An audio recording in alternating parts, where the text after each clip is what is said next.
You're listening to the audio version of the popular videocast Cocktails with Cav, found only on X. Follow us here on Spotify and on the X platform at Cav Literature.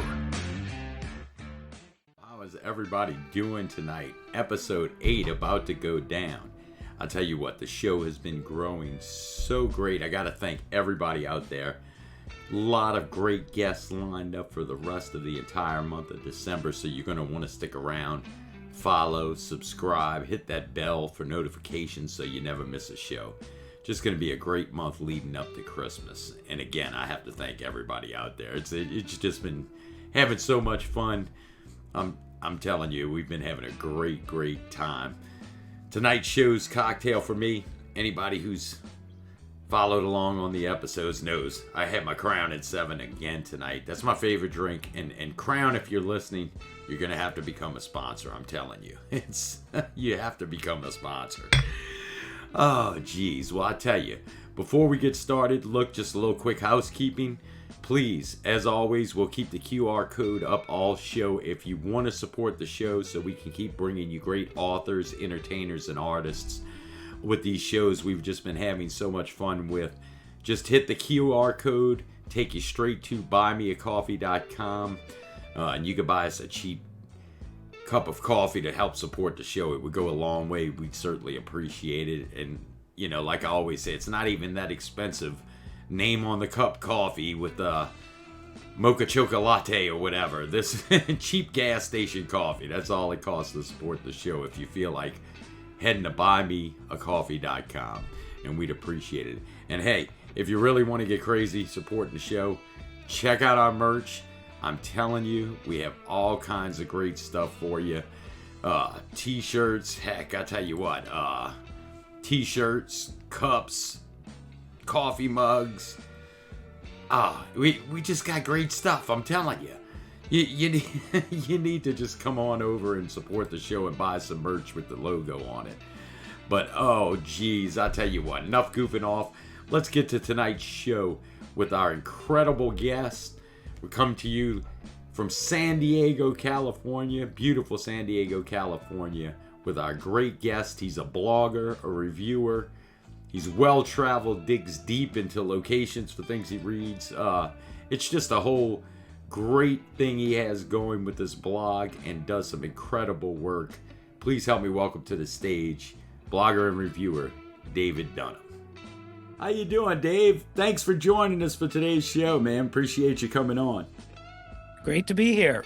Oh, and you're coming to us live from San Diego. We certainly appreciate it. And out there on the West Coast, and wanted to have you on really to talk about, you do a lot of great work reviewing various works by other authors and artists, and you have a great blog spot. And you know, why don't you tell us a little about yourself, how you ended up getting into that work, and the other things you like to do as far as writing, things like that. Okay, sure. I got into writing back in the 90s when I was working at a small church, and we needed to do some puppet skits. And we were, a friend and I were exploring ideas, so I did some puppet skits, and I was working at the time with a young teen named Justin Ponser, who went on to become a colorist at Marvel. And so we did a lot of, I was doing skits every Sunday. So a lot of writing in there, and was writing my own stuff, and writing books and stories and whatnot. But anyway, a lot of things went on in my life, and I tried to sell books and didn't get sold. And then around 2011, I thought, let's do a blog and just see what that's like. So I didn't really have a good direction on where I was starting. I talked about Locus Magazine. I talked about Gregory Benford, science fiction author. And but eventually I started going to England. And from 2011 to 2017, I went to England for 5 times. and went to a whole bunch of great places that were associated with either TV series that I liked or books, books where books were said, where authors had lived, things like that. So I got to go to Rye in England, where E.F. Benson had set Map and Lucia, his novels. I got to go to Oxford, where the Inspector Morse series takes place, and where J.R. Tolkien met C.S. Lewis and Charles Williams in the Inklings, and got to go to see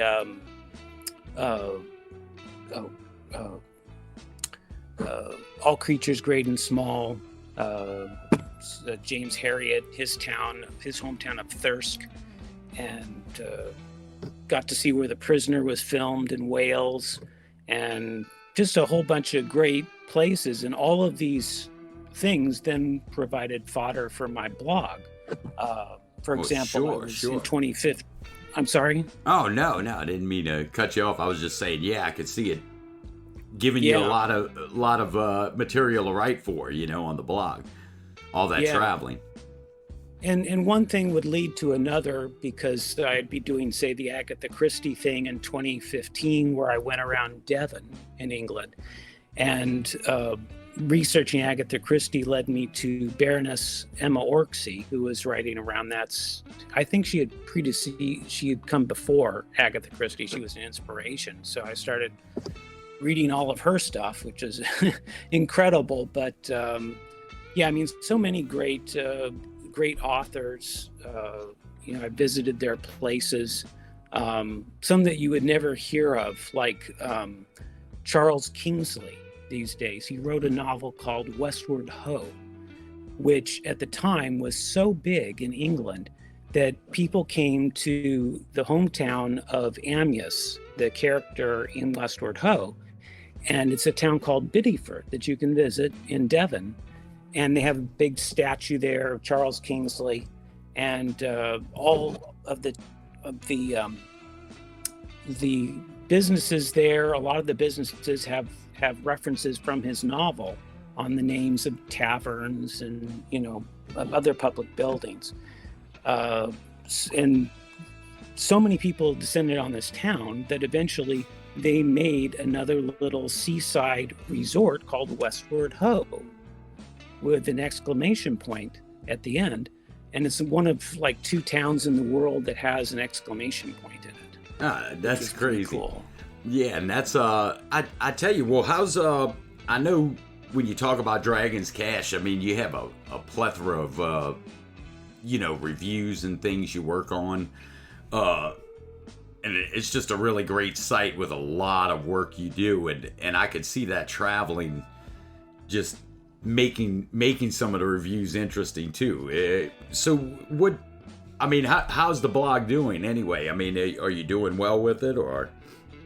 Yeah, I've been having a great time. 2020, obviously everything kind of stopped.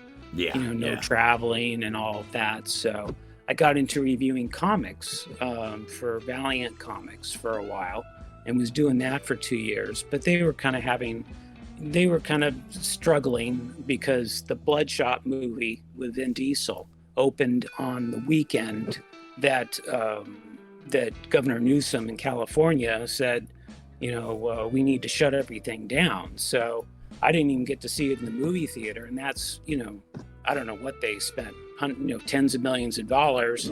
And then all the movie theaters are closed. Right. So they lost money on that. And they'd been struggling, with their comics. So I kind of, at the end of last year, beginning of this year, I thought I need to look around, do something different.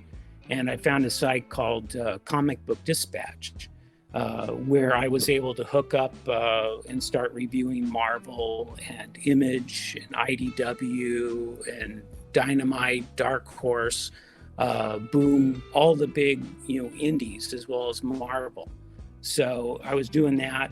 And then I was also starting to get into Twitter more, or X, right. And meeting a lot of great authors on on X, and it's so cool because I wasn't really familiar with all of the online publishing, tools for independence. Had always sent out stuff and waited weeks and got rejections, and all that. The query process. Yeah. So it's amazing to me how many people have really, gotten their stories out. So I'm reading stories now by Tom Kane. I'm reviewing his Brittle Sea trilogy. And I just finished up Gregory Alexander Sharp's new novel, Kill and Cure, Il Lupo 2.0, and I'm hoping to have Gregory on the show soon. Yeah, with the Il Lupo, cool. It's a genre that's interesting. That's for sure that he writes in. But it's one of those things. When you talk about X, and that was one of the reasons I was so interested to have you on. I mean, we don't.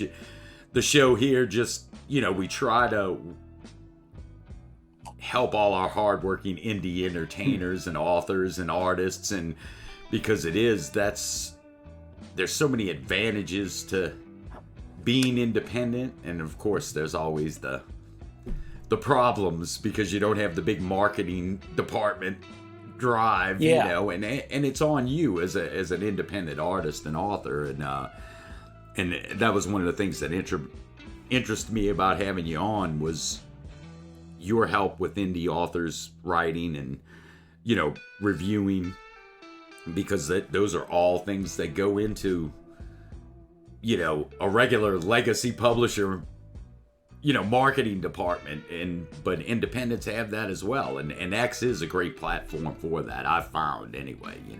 Been real impressed and real happy to be a part of it.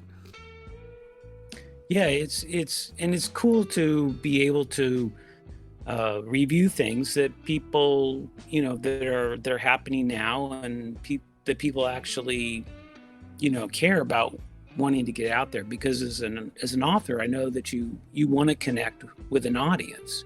You want to write, and you want it to mean something to somebody. So Gregory is putting his heart out there, about his characters and their struggles. One of them has been scratched by a werewolf, so he's he doesn't want to kill people. He doesn't want to hurt people, but that's an inevitable part of being a werewolf, even though he's got, enhanced strength and enhanced vitality and health and everything. He's got a lot of benefits, but he doesn't want to hurt people. And his friend has seemingly everything in the world going for him. He's rich and everything, but he's got personal issues that he's got to deal with. So, but anyway, he's, Gregory's written a good novel, and he wants to get it out there. He's working hard on Twitter to share everything. So he made it free at one point. So I thought, I got to check this guy out, see what he's doing. Yeah. Do you have any genre that you prefer to review on your blog, or are you kind of run the gamut? Well, science fiction and fantasy is always going to be my main thing. That's where I came from. I was always reading science fiction, fantasy, and then I grew up with Star Trek, on TV, and then Star Wars came out, and that was like, wow, Right, yeah. that just blew me away. The first movie I ever saw in a movie theater, just like, wow. So after that, I was always looking for something else. But I like a bit of everything. When I was talking to you about England, I was researching these places, and books that were written 100 years or more ago, I was really getting into. In a way, it's kind of like world building, because you're reading these stories about a vastly different culture, than our own, and so much of a different outlook on life and how they conducted themselves. So, And that's Westward that's Ho the beauty for, of literature for sure. yeah, And that really hopefully it really transports you to these places. So yeah, I like a bit of everything, really. yeah, and I like that traveling thing as as it relates to the literature work. I mean, in fact, I think I just posted one a little short video maybe a month ago or so from a Confederacy of Dunces because it was obviously here in New Orleans, and so I went around town to some of the places in the book and did a little short video, and it was Cool. yeah, it was fun. So it really intrigues me to traveling, and I'll tell you, when you talk about all the comics work you do, is that that's a genre I really don't know much about, but I know it's a huge industry that most people aren't aware of just how huge the comic industry is. Yeah, it is. It really is. I attended my first literary science fiction convention in 1998. Came to San Diego. It was called WesterCon, and I got to meet the guy who's the publisher now of magazine and fantasy and science fiction, Gordon Van Gelder. He had recently come over from St. Martin's Press to be the manager at that point. He had rejected a couple of my stories, so I just it was a good opportunity to talk to him. That's right, face to face, with the letter in hand. Hey, you remember this?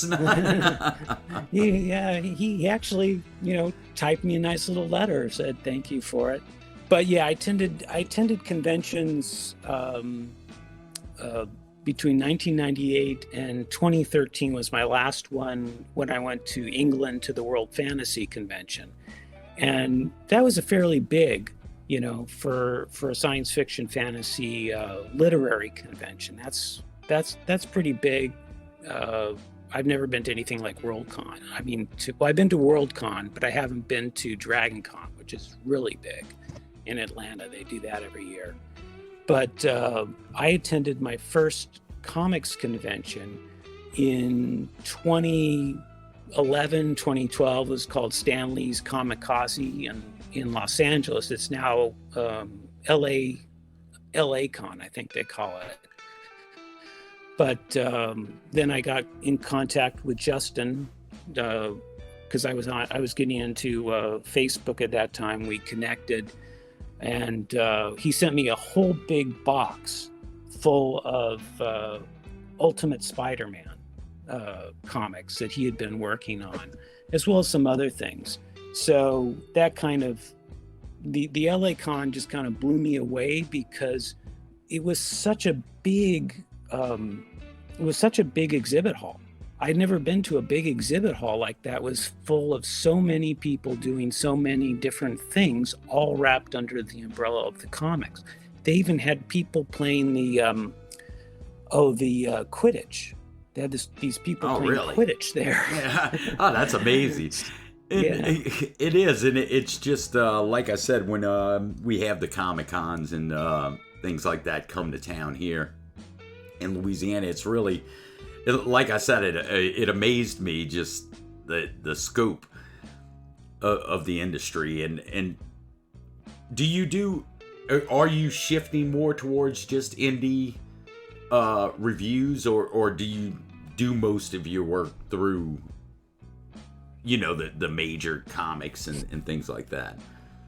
Well, I wanted to learn more of the majors of DC and of Marvel, but I found it hard to get into the DC, but Marvel was available. So every week, the way that the comics are released these days is DC comes out on Tuesdays, and Marvel and the indies come out into the shops every Wednesday.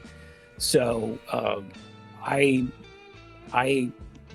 try to get him a good selection of things for his site. He has a couple other reviewers, but it's a small operation, and so there's a handful of us basically, and so I'll try to do one Marvel and then two indies every week. And sometimes I pump it up and do 4 or 5 reviews, but it takes time. It easily takes as much time as, say, a book review to do a comic review. But the nice thing is that you can read a comic a lot quicker than you can read a book. So, and you also do have a lot of the art there that you can look at, and you can talk about the art, because the art is integral to the comic, whereas in a book you can have the odd illustration, but it's not integral to the story.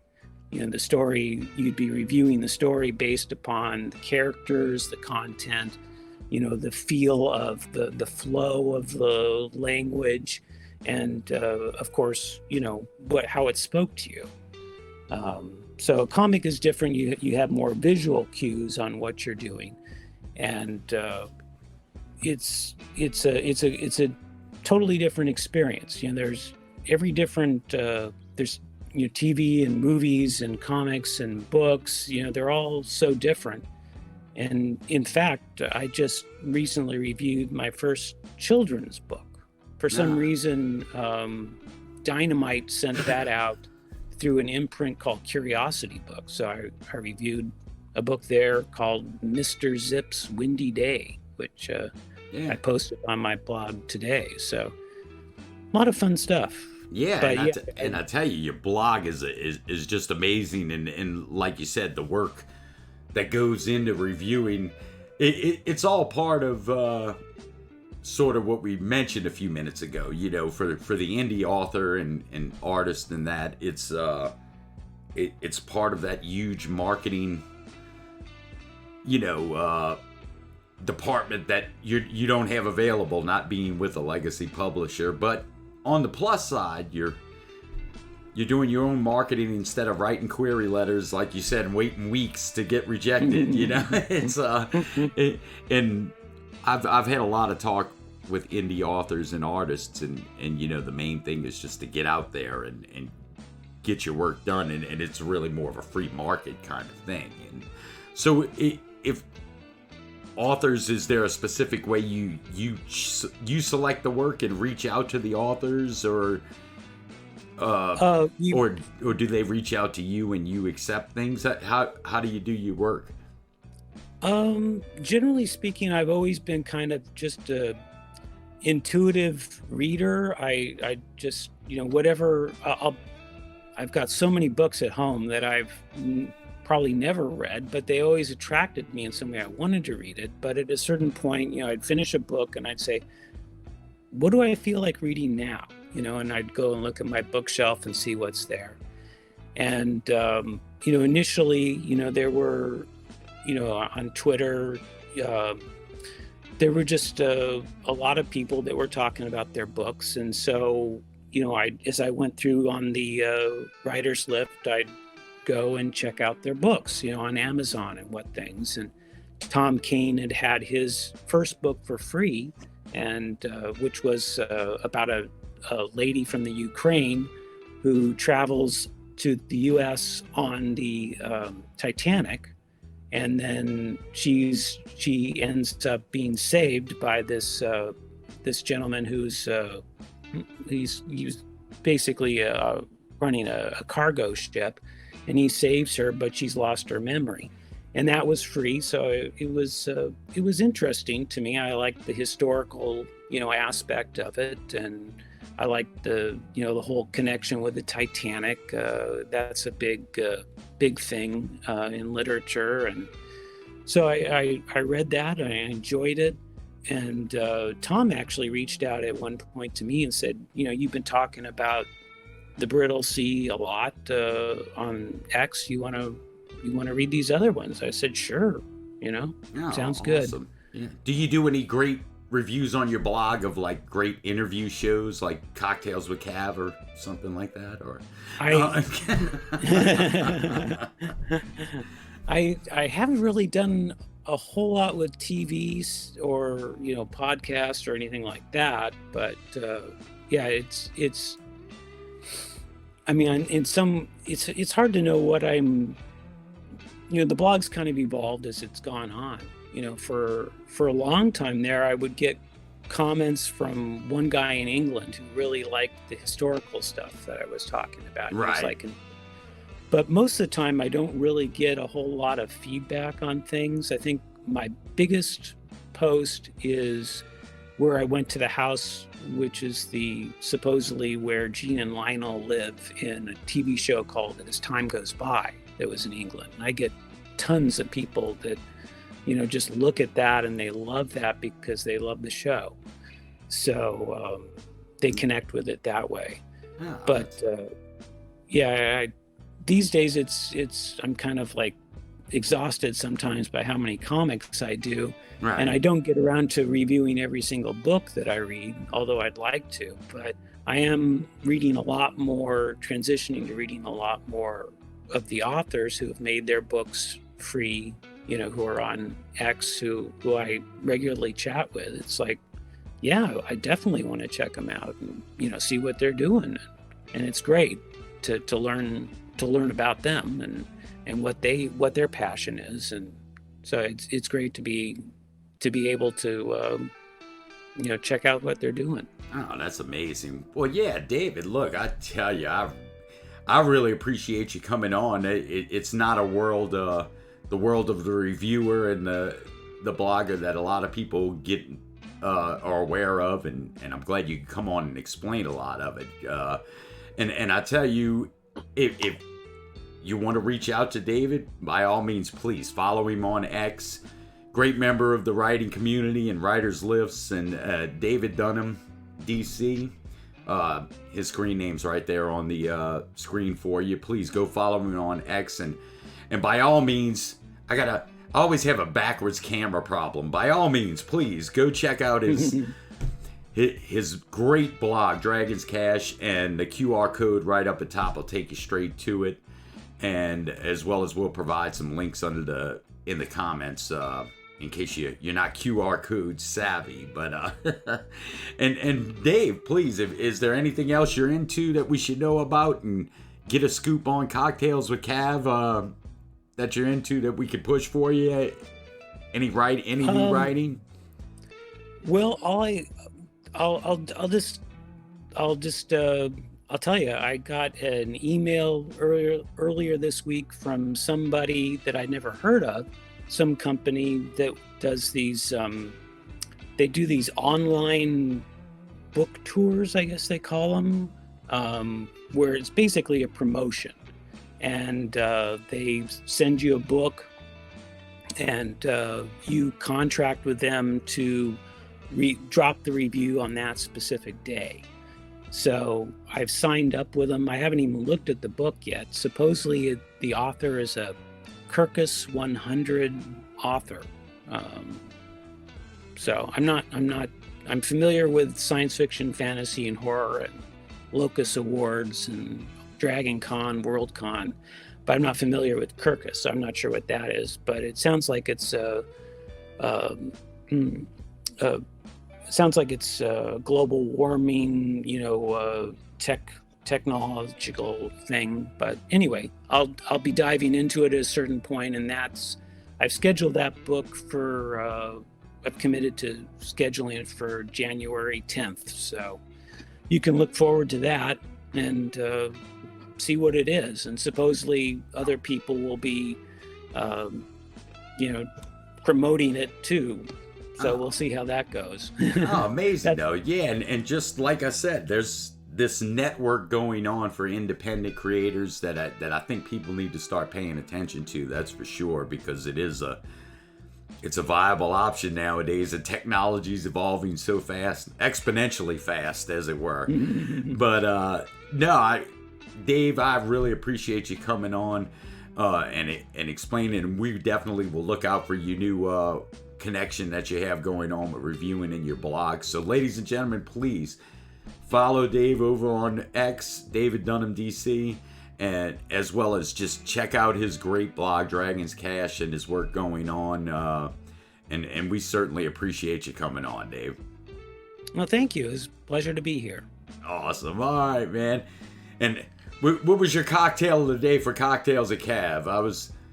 Oh, it's a nice little red wine that I opened just for today. Always perfect. Always perfect. I have red wine on this end. You know, sometimes it's a good month.